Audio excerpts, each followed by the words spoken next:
Bharuch stipend વધારાની માંગ સાથે ઇન્ટર્નર્સનું વિરોધ પ્રદર્શન, મેનેજમેન્ટે ચર્ચા દ્વારા ઉકેલની ખાતરી આપી. ભરૂચની ડોક્ટર કિરણસિંહ પટેલ મેડિકલ કોલેજના 150થી વધુ કેએમસીઆરઆઈ ઇન્ટર્નટેજ સ્ટાઇપેન્ડ વધારાની માંગ સાથે સિવિલ હોસ્પિટલ કેમ્પસમાં શાંતિપૂર્ણ વિરોધ કર્યો. વિદ્યાર્થીઓએ હાલના ₹15,300 સ્ટાઇપેન્ડને વધારી 21,800 કરવાની માંગ કરી. વિદ્યાર્થીઓના જણાવ્યા મુજબ તેઓ ઇમરજન્સી, ઓપીડી અને વોર્ડમાં મહત્વની ફરજો બજાવે છે અને મોંઘવારીને ધ્યાનમાં રાખી વધારો જરૂરી છે. મેનેજમેન્ટે જણાવ્યું કે ₹500નો વધારો મંજૂર કરી ચૂક્યા છે અને વિદ્યાર્થીઓ સાથે બેઠક કરી ચર્ચાથી ઉકેલ લાવવામાં આવશે. મારું નામ દીપ વ્યાસ છે અને અમે બધા અહીંયા સિવિલના ઇન્ટર્ન્સ ભેગા થયા છીએ સ્ટ્રાઇક કરવા માટે. સ્ટ્રાઇક એ રિલેટેડ છે કે અમને અમારું સ્ટાઇપેન્ડ બહુ ઓછું મળી રહ્યું છે. ઇનિશિયલી વાત હતી 18,000ની, એના બદલે અમને 15,300 જ આપવામાં આવ્યું છે. જ્યારે આ વાત અમે રજૂઆત કરી હતી મેનેજમેન્ટને, તો એ લોકોએ અમને એવી ધમકી આપી દીધી કે તમને જે ₹500 બી વધારે ઇન્ક્રીમેન્ટ મળ્યું છે એ અમે પાછું ખેંચી લેશું, પ્લસ તમારી પાસે એક્સ્ટ્રા ડ્યુટી કરાવશું અને તમને વધારે એક્સટેન્શન આપી દઈશું, જે તમારા સ્ટિપ્યુલેટેડ ટાઈમ કરતાં બી વધારે હશે. જે 1 વર્ષની ઇન્ટર્નશિપ છે એની ઉપર અમને એક્સટેન્શન આપી દેવાની વાત કરે છે. તો અમારી ડિમાન્ડ એમ છે કે જ્યાં સુધી ₹21,800 અમને સ્ટાઇપેન્ડ નહીં મળે ત્યાં સુધી અમારી સ્ટ્રાઇક કન્ટિન્યુ રહેશે. મારું નામ ડૉક્ટર સુજય બારૈયા છે. અમે Kiransinh Patel medical college research institute batch 2021-22માં ઇન્ટર્નશિપ કરીએ છીએ. અમે જે ઇન્ટર્નશિપ શરૂ થવાની હતી એની પહેલાં મેમ જોડે મિટિંગ થયેલી હતી સ્ટાઇપન્ડના રિલેટેડ.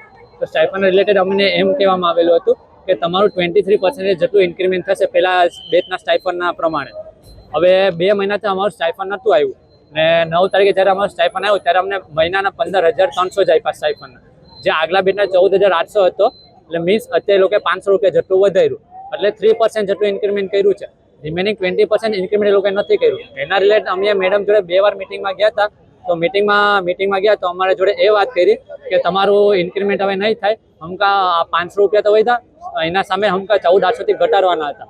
એ રિલેટેડ અમને જવાબ મળ્યો. છતાં આજે અમે લેટર આપ્યો છે ઇન્ક્રીમેન્ટ વધારવા માટે, તો એ સામે મેનેજમેન્ટનો હજી અમને કોઈ રિપ્લાય નથી આવેલો. એના માટે અમે સ્ટુડન્ટ બધા સ્ટ્રાઇક ઉપર બેઠા છે. અમારે VNSU યુનિવર્સિટીમાં જેટલી પણ કોલેજ આવે છે એમનું સ્ટાઇપન્ડ 21,800 જેટલું સ્ટાઇપન્ડ છે અને અમારું 15,300 છે. તો અમારું એ ડિમાન્ડ છે કે અમારું સ્ટાઇપન્ડ ઇન્ક્રીઝ થાય, 21,800 જેટલો ઇન્ક્રીઝ થાય. એના માટે અમે સ્ટ્રાઇક ઉપર બધા સ્ટુડન્ટ 150 બેઠેલા છે. જી, મારું નામ ડૉક્ટર ગોપિકા મેઘિયા છે. હું કેએમસીઆરઆઈમાં ચીફ એડમિનિસ્ટ્રેટિવ ઓફિસર તરીકે ફરજ બજાવું છું.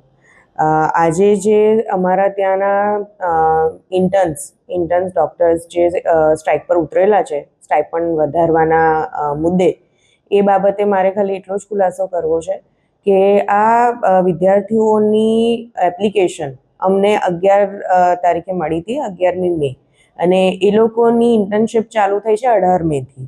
અને એમનું એક એવું હતું, એ લોકોની એક એપ્લિકેશન એવી હતી કે અમને સ્ટાઇપન્ડમાં વધારો કરી આપો. ગયા વર્ષે જે પહેલી બેચ હતી અમારી, એનું સ્ટાઇપન્ડ હતું ₹14,800. અને આ લોકોએ મને એપ્લિકેશન આપી. એના પછી અમારી મેનેજમેન્ટ સાથેની મિટિંગ થઈ. મેનેજમેન્ટે આ વિષય પર થોડું ધ્યાન આપ્યું અને એ લોકોના સ્ટાઇપન્ડમાં અમે લોકોએ ₹500નો વધારો કરીને આપ્યો. જે એપ્લિકેશન એ લોકોએ આપેલી હતી 11/5 એના સંદર્ભે અમે એ લોકોને વધારો કરીને આપેલો છે સ્ટાઇપન્ડનો. હાલનું સ્ટાઇપન્ડની રકમ છે ₹15,300. અને આ જે રકમ છે એ લોકોના અકાઉન્ટમાં સ્ટાઇપન્ડ પેટે જમા પણ કરી દેવામાં આવેલી છે. ત્યારબાદ એ લોકોના તરફથી, વિદ્યાર્થીઓ તરફથી કે એમના યુનિયન તરફથી કે એમના કોઈ પણ રિપ્રેઝેન્ટેટિવ તરફથી અમને કોઈ પણ બીજી ઓફિશિયલ કોઈ પણ અરજી આપવામાં આવેલી નથી કે જેના માટે અમે આગળ કંઈ કાર્યવાહી કરી શકીએ. એક અરજી એમની જે અમારા પાસે હતી એના ઉપર અમે એક્શન લઈ લીધું છે, એની કાર્યવાહી થઈ ગઈ છે અને એના પૈસા પણ એમના અકાઉન્ટમાં જમા થઈ ગયા છે.